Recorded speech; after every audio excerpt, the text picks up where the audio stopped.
Okay, super. So, Hugh, we're going to talk a bit about your latest edition of the World Atlas of Wine, and you're the world's best-sold wine writer.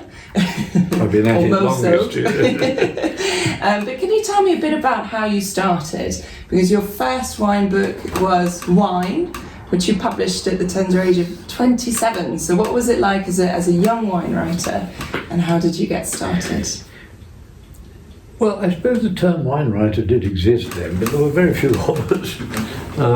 There was a marvellous character, Cyril Ray, Raymond Postgate, Eddie Penningrassel. Not many people think they could thought that they could earn their living at it, and I suppose that is still the case.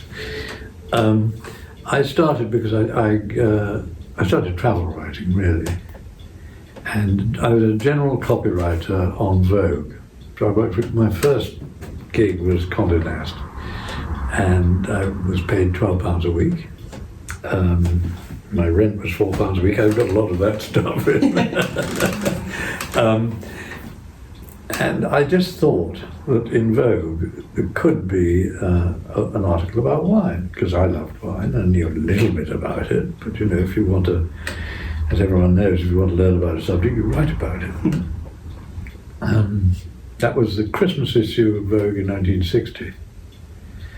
And then I got more involved with Condé Nast, and the chairman was a chap called Harry Oxall, lovely old gentleman. He actually started the English edition of Vogue, I believe. Oh. He was a great Burgundy fan, and he was friends with André Simon, who started the Wine and Food Society, who was then in his 80s, and I was in my 20s, but we met, and we really got along. He was a wonderful old character with a sort of Maurice Chevalier accent and a halo of white hair, and a bit warm. And I can still remember shaking hands with him. It was such a big, warm hand. So, in order to help André, who'd started a little magazine called Wine and Food, Harry Oxall asked me if I would edit it, really. So I became an editor at the tender age of 23, I think it was, which was wonderful because I met, I found writers, I met writers, and I was plunged right in, and realised that after reading all that I could find, that I wanted to write my own book, because I couldn't find the book that really told me how to enjoy wine. There were history books, there were geography books, there were not many of those. Everything was very sort of laborious and old-fashioned.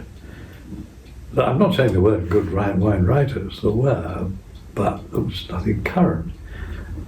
If they mentioned a history, it was Louis XIV. So I got really keen on the idea of writing my own wine book, but I wanted an advance, because I couldn't afford the research. And I went around 2 or 3 publishers saying, this is my plan, could I have £1,000 advance? And they said, oh, what, £1,000? An advance for a wine book? Do you know about wine or don't you? So I was then on the Sunday Times, part of the time.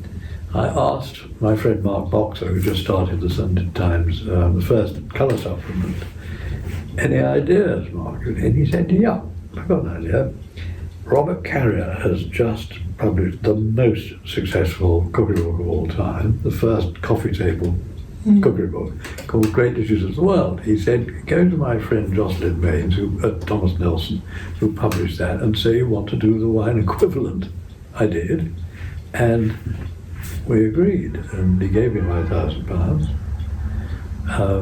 I set off researching, and the book came out as sort of uniform with Great Dishes of the World, so that needed full colour plates, which I provided, my little Rolleiflex, or rather Judy's little Rolleiflex.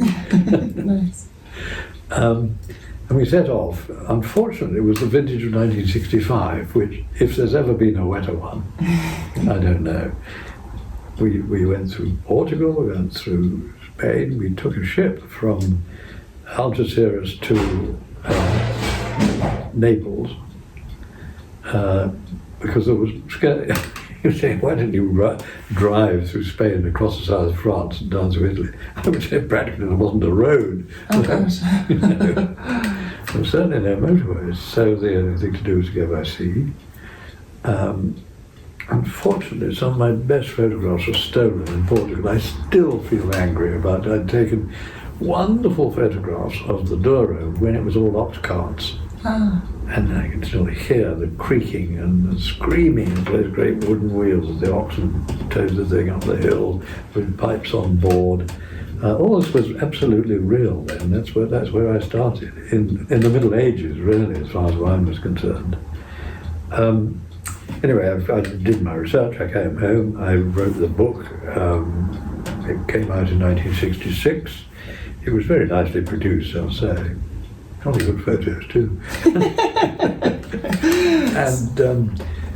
And it was very well received. People liked my sort of cheery way of writing, I think. And I had done quite a bit of research, and a lot of first-hand stuff in it. So it was different from most of the books of the time. And it was not a living, it gave me a great break. But I had to go back to doing some work.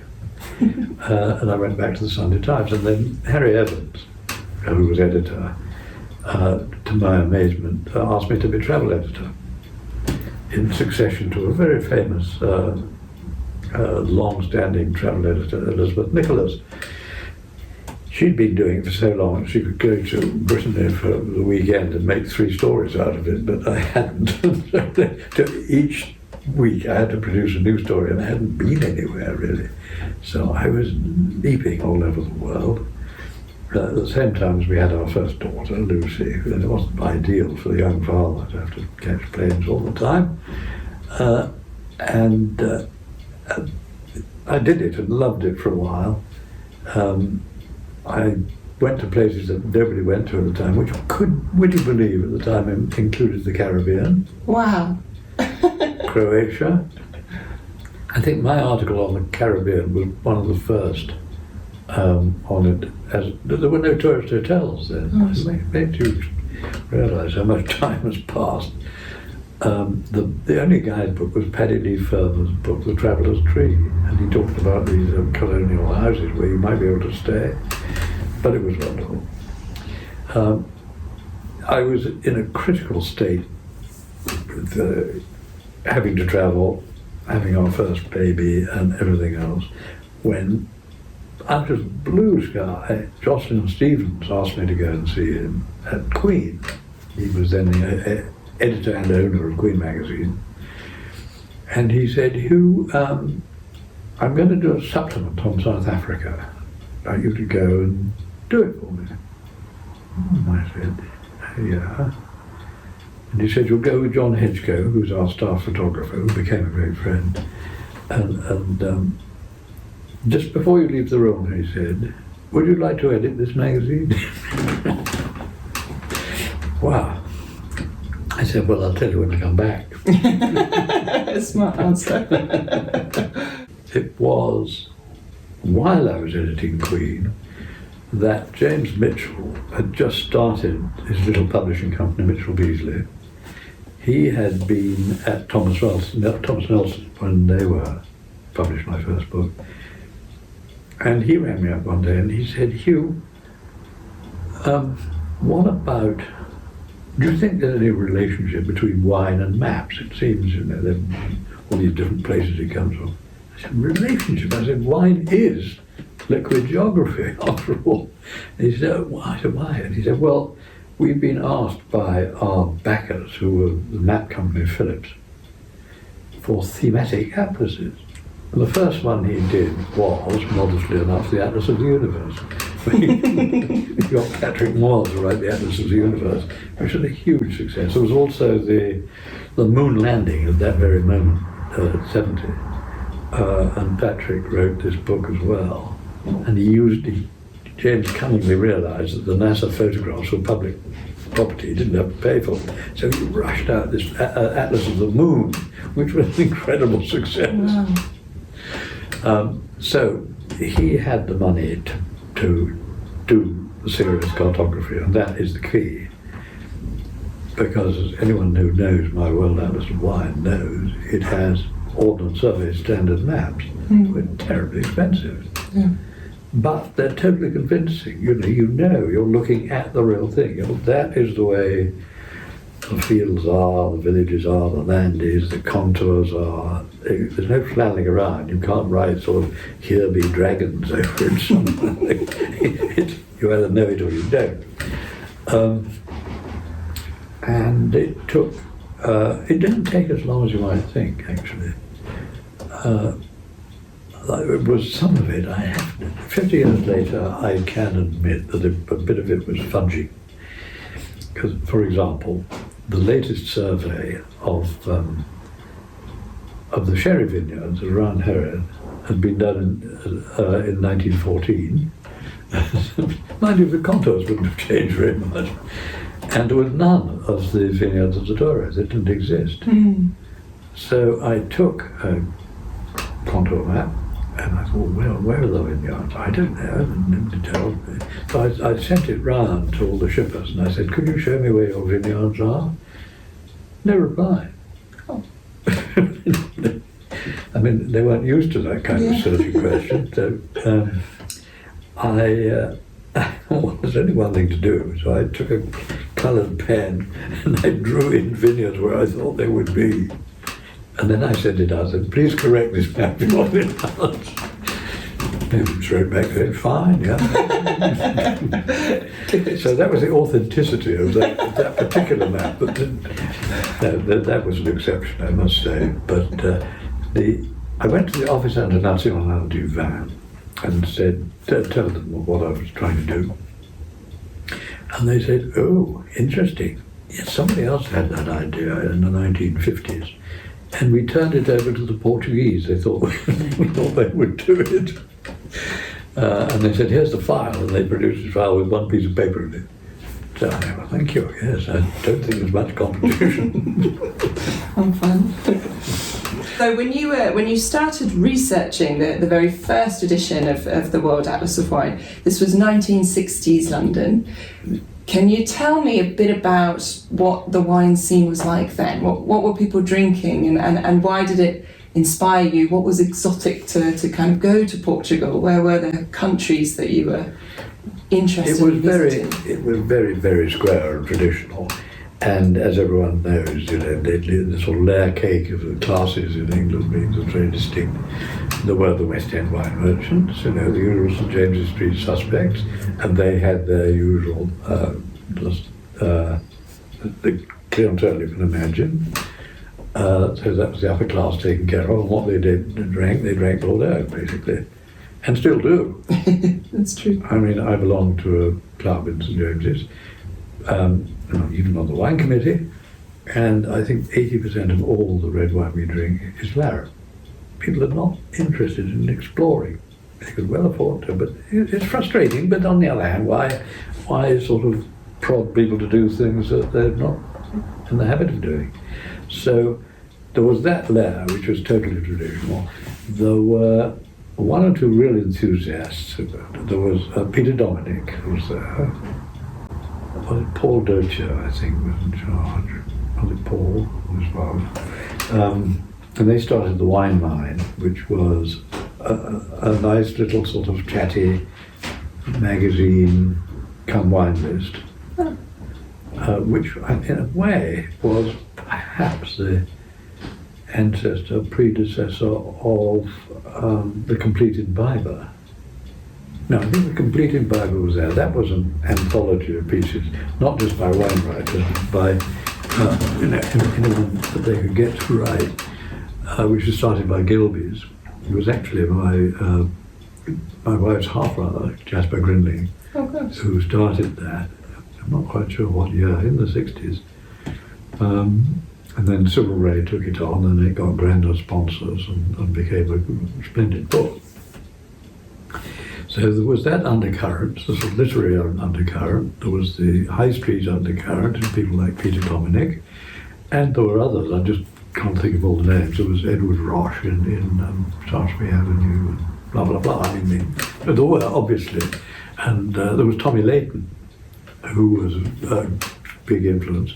He got Michael Broadbent going. Ah. And funnily enough, 1966, which was the year of my book Wine, was also the year that Michael restarted the wine sales at Christie's.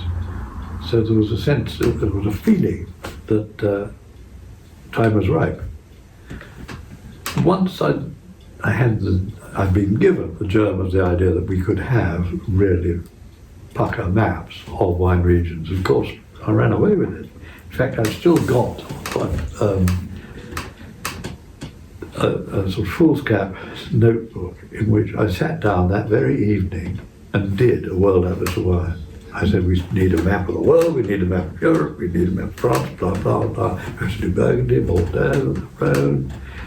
Covered the pages, little sketch maps. It would be nice to have some labels to show what the wine looked like as well. And pictures, and how much would I need to write. So I sketched the whole thing out. And that's really, and we followed it. Judy is a graphic designer, and she sketched out the basic layout of how the text and maps and everything else would fit in on the page. And I'm sure I was inspired by being a magazine editor and thinking in terms of spreads, and thematic spreads, and that's what you do in magazines. So I sort of put that in. And anyway, it worked famously. So, also in the 80s, you started doing a TV series. I think it was called Vintage, and visiting different wine-producing countries around the world. Last night I watched your episode on Georgia and drinking a wine from a buried Quevri, and love that you describe it with guts, you said. Do you think that wine... Being polite, that was. I imagined. Do you think that wine production is cyclical in nature? Do you think we return to trends? I mean, the Quevri wines are obviously a hot trend at the moment. Yeah. Even in regions outside of Georgia, they're experimenting with old clay amphora and earthenware.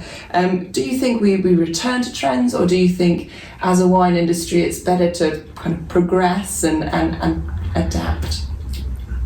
I think the answer is that this is the first era where winemakers have ever had the money and the leisure to explore.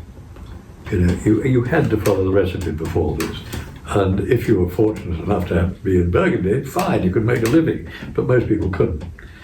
And now wine has become, a global commodity, and much more than a commodity. I mean, it's become all the glorious things that it is, thank goodness. There's a lot of money around. And the universities have progressed the science enormously. New generations been to school instead of just doing what Dad and Granddad had done. And obviously people are curious and impatient and want novelty, introducing new ideas. So they'll get there. I'm sure the new ideas will keep coming. Some of them, like Quevri's, inspired by old ideas. Because when I saw it going on in Georgia in 1987, I think it was, I was fascinated. It was gutsy, but the science of it, how did it happen, and that principle of putting wine in a great big dolia, as the Romans called them, in the ground, had been going on since the Romans, before the Romans. So it had to be tried out, and the scientific explanation. I'm not sure that lots of brave people are doing it now. What they're actually adding to that wine, I don't know, apart from a splendid back label. That's true.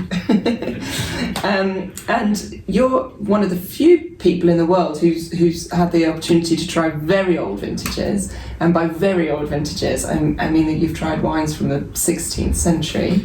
Can you tell me a bit about your experience in trying old vintages, and whether you think as a wine industry or world today we've lost the art of waiting for wine? Do you think there's a perfect moment to drink a wine, or a perfect age for a wine, or do you think we should just enjoy it when the moment's Well, right? you don't have to wait 450 years.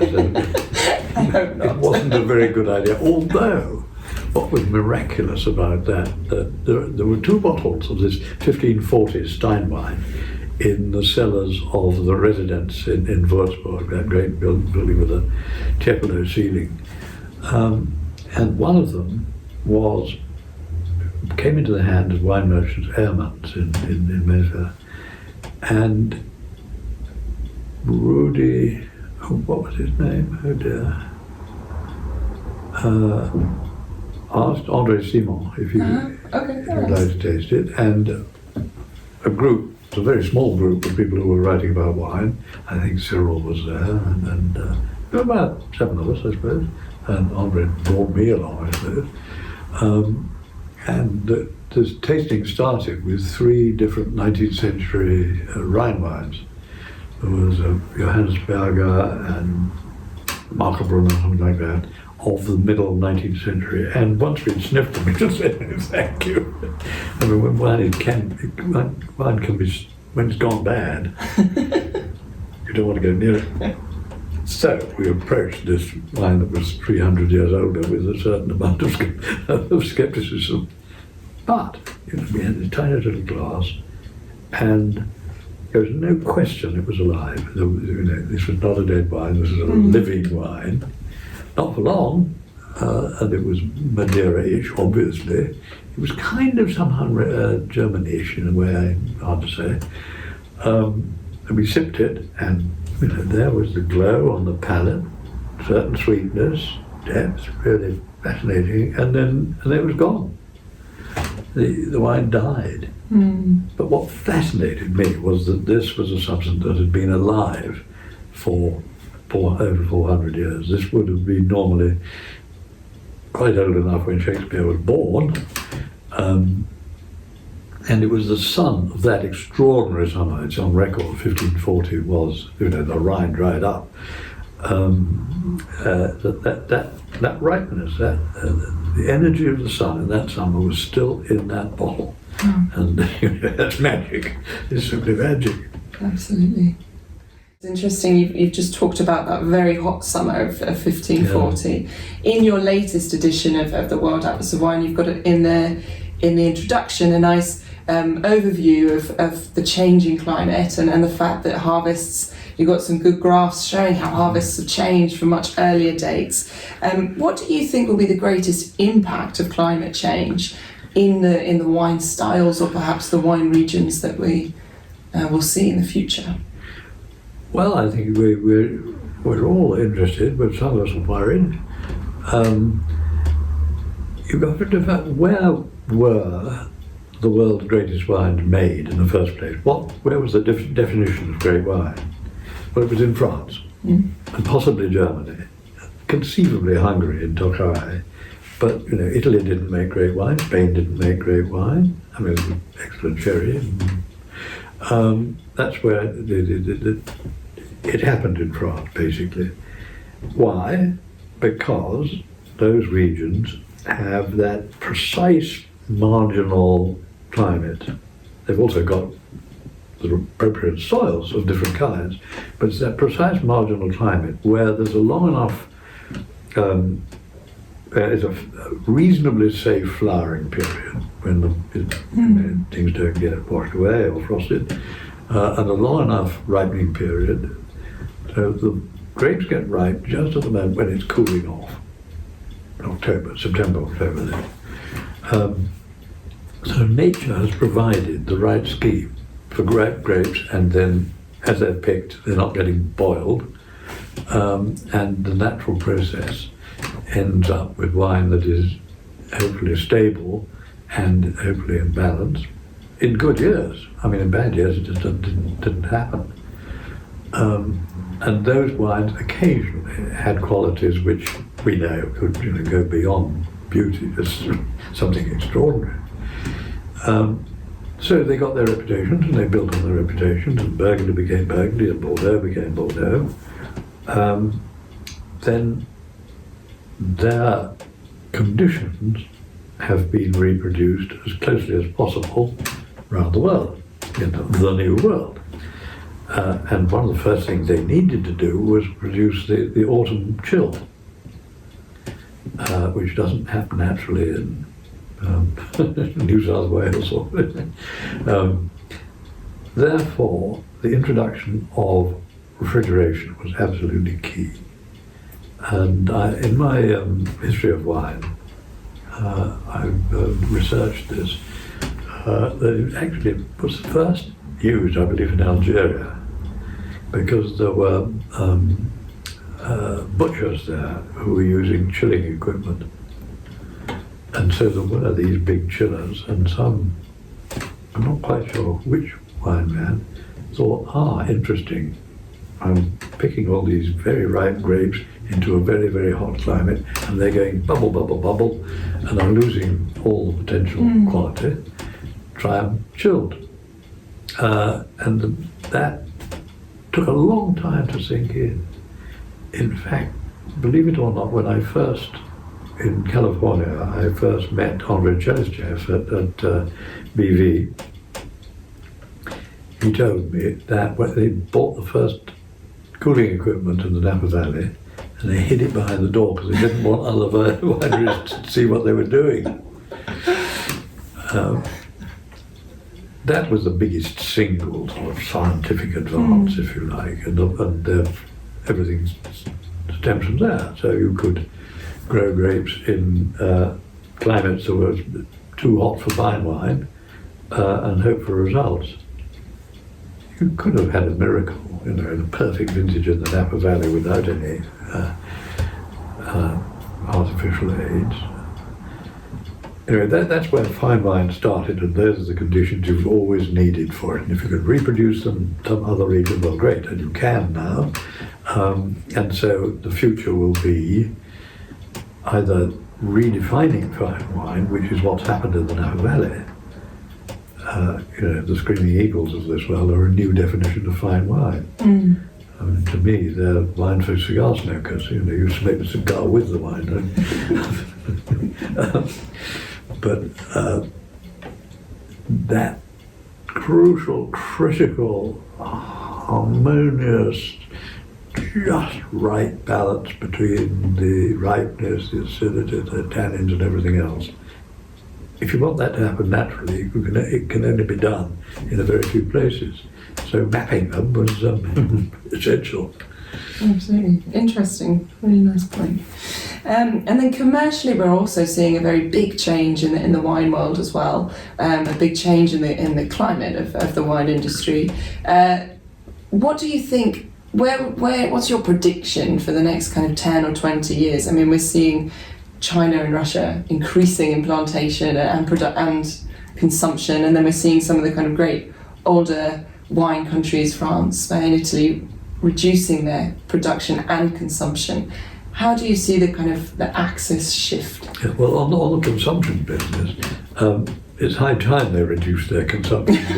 Really? The amount they were drinking in France was absolutely spectacular. I mean, there was a case when I was in Paris in the 50s of a building labourer being hauled up in front of the beak for habitual drunkenness, and the beak said, well, how much do you drink in a day? The chap said 16 litres. Beak said, what? How much your mates drink? And so he just got them, and the average was 10 litres a day. A day, wow. This was Gros Rouge at sort of 9 degrees. So they were perpetually plastered.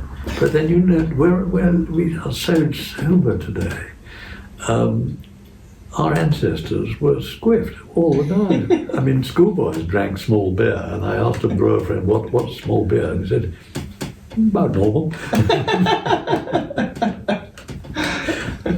So, yes, when you think that William Pitt the Younger always had, he drank 2 or 3 bottles of port a day, and he always had a bottle of port beside him in the House of Commons. So they took their decisions in elated state, I would say. But they got away with quite a few too. We might do better if we have. I was just wondering if the bar should stay open.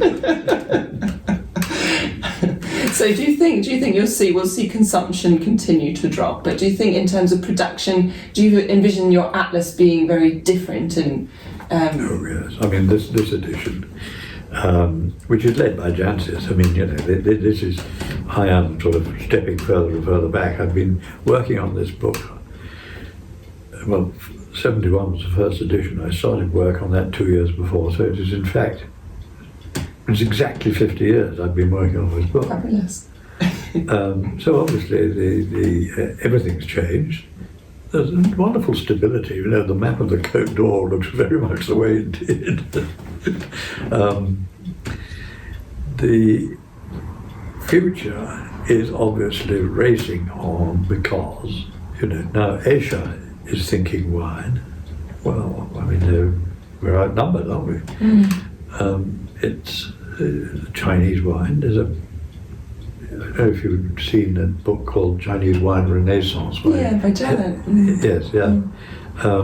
Which is fascinating. I mean, the ancient Chinese wines were made from rice, but they had qualities which were appreciated and talked about. So that's in that sense, Renaissance. I've never understood how the wines we know are supposed to go with Chinese food, the way the Chinese serve it. Spicy. Well, not just that, but the thing comes round, and you have a piece of duck and a piece of pork and a piece of fish, all in sort of sequentially, and you can't choose a wine for that. My answer is champagne. Oh, I think champagne's always a good answer. Super. And then moving on to my last question, really about writing. So one of the things that I particularly love of your writing, and which many people have commented about why you're such a great writer, is that you manage to spin both romance and feeling and experience, as well as science and information. And you've been quite outspoken and critical of debasing wine to points and this kind of simplistic Parker idea of wine communication. Obviously, we've seen wine communication change quite significantly.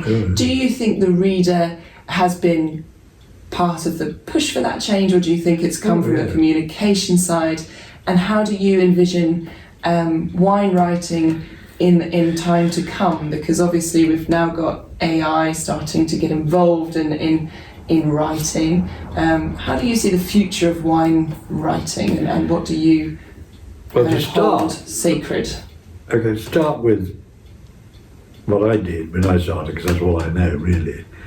As a writer, whether I'm writing about wine or anything else, and by the way, I write just as much about gardening and plants and trees as I do about wine. I think of the reader, that is, if there is a secret, it's simply I'm talking to you and I'm writing you a letter. And if you get buried too deep in your subject, then you're going to write academic stuff and you can't expect very many readers. There will be some and they need you. But if you want to sell a lot of books, you've got to think about the reader first. As simple as that, and approach the reader in a cheery fashion with having done a bit of research. And away you go. But as to the future and what's happening now with, above all, with the internet, is that an infinite amount of information is available. It's not providing the information, it's organizing it that people, that writers must do. It's finding ways into this great morass. You can know everything, but how much do you want to know? And I remember in 1959, there was the great vintage. It was the first vintage that got onto the front page of the New York Times, and I remember I saw it there, and I thought, wow, America is now interested in all their vintages. I mean, a big headline. Great vintage in Bordeaux. And so editors started to say, we ought to know more about this. You go and find out what's going on, you see. So journalists started to go and quiz wine proprietors and things. And they thought, what am I going to ask this guy? How's the weather? Can I see your cellar? And then they started to ask about grape varieties. What are those plants out there in the vineyard? And in some cases, I'm afraid the farmer would say, well, we've got some Grenache, which is which? And this is Grenache. I mean, I'm exaggerating, but it was only the bright and well-endowed producers who had studied seriously what the best grape varieties were. I mean, in Burgundy you planted Pinot Noir because you had to, but what Pinot Noir? If you went to a nursery and said, what's Pinot Noir? They'd say, ooh, you're looking for a big crop, sir?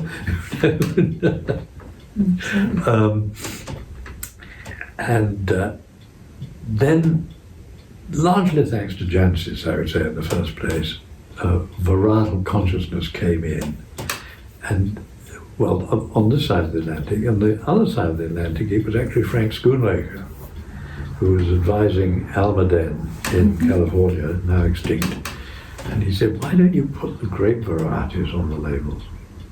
And they brought out Cabernet Sauvignon. The back label said, the grape of the great French red wines of Bordeaux, and Chardonnay equivalent. And I think that, which was in the mid-60s probably, that was a moment of revolution. And then I will frankly admit that when I did the first World Atlas of Wine, I wasn't nearly aware enough of, we put everything down to terroir. And why did Pauillac taste like this and Margaux like that? Well, it could have spotted the fact that actually there's more Cabernet in Pauillac, but that came later. And it wasn't necessarily true, but all sorts of surprises. I mean, when I became a director of Chateau Latour in 1986, one of the things we did early on was we chartered a helicopter to fly over the meadow to look at other people's vineyards, and we were amazed because the further you got from the road, the less vines there were. There were great bald patches, and if you wanted a low yield per hectare, you had less vines. I mean, that's the most cynical point of view, but it's an element that nobody thinks about. Yeah. Well, we've all learned a great deal since then. We really have. It must have been quite eye-opening to be taking a helicopter. Oh, wow, astonishing. Now we can just use Google Maps. You have a drone. That's right. Fabulous. And then as you said, you very much handed the baton over to Jancis for the Atlas. What do you like to do in your spare time? Do you have any spare time? What does Hugh Johnson do on a day off? Well, I'm a gardener. I'm a keener and keener gardener. I used to, when we lived in the country in Essex, we had a big garden, and I started an arboretum. I mean, the second book that I wrote that was significant, maybe, was about trees. Because after I wrote the World Atlas of Wine, and James said to me, okay, Hugh, that worked well. What's next? You see, and I said trees. He said cheese. Oh yes, cheese and wine. That's no TR. They're not a commercial subject, but they were. And since I was involved with the RHS, the Royal Horticultural Society, and sort of started up, it turned its publications into the magazine The Garden, which was in 1975. And I love the fact that there was I in one part of London planning this new magazine called The Garden, and another part of London, not far off, in another basement with lots of cow gum, there was Colin Parnell doing Decanter. Came out at the same time. Oh gosh. So yes, gardening, and now a tiny London garden, but our daughter Kitty, who incidentally, I hope everybody knows, wrote that wonderful book, A Woman's Guide to Wine, Kitty Johnson. She and her husband live down in the New Forest, and so does Red, our son, who is also now in the wine business. marketing, among other things, English sparkling wine. He lives down there as well, so we've got plenty of trees around us, and I do a lot of tree planting still. Excellent. So trees and wine. Yeah, trees. Trees, not cheese. Thank you very much. Yeah, that's better.